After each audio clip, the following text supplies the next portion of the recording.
Celui qui sème pour l'esprit moissonnera de l'esprit la vie éternelle.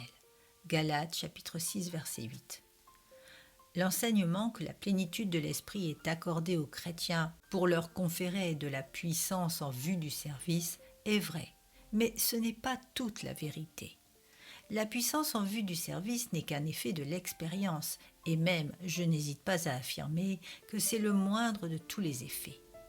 Contrairement à la croyance populaire, le service dans le temps présent n'est pas le premier devoir du chrétien, ni le principal but de l'homme.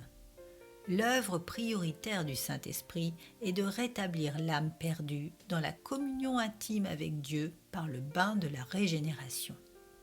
Pour accomplir cette œuvre, l'Esprit commence par révéler Christ au cœur repentant. Il poursuit son œuvre en illuminant l'âme du nouveau-né spirituel par les rayons étincelants de la face de Christ et en conduisant le cœur docile dans les profondeurs et les hauteurs de la connaissance et de la communion divine. Rappelez-vous que nous connaissons Christ seulement dans la mesure où l'Esprit nous le révèle et que nous n'avons de lui que la mesure que l'Esprit Saint nous accorde. Dieu veut des adorateurs avant des ouvriers. D'ailleurs, les seuls ouvriers acceptables sont ceux qui ont d'abord appris l'art perdu de l'adoration.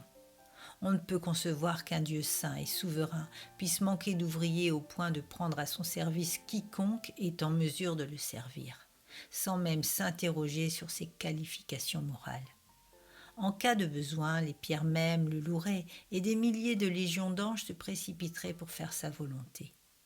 L'Esprit est certainement désireux de répandre ses dons et sa puissance en vue du service, mais la sainteté et le culte spirituel passent avant.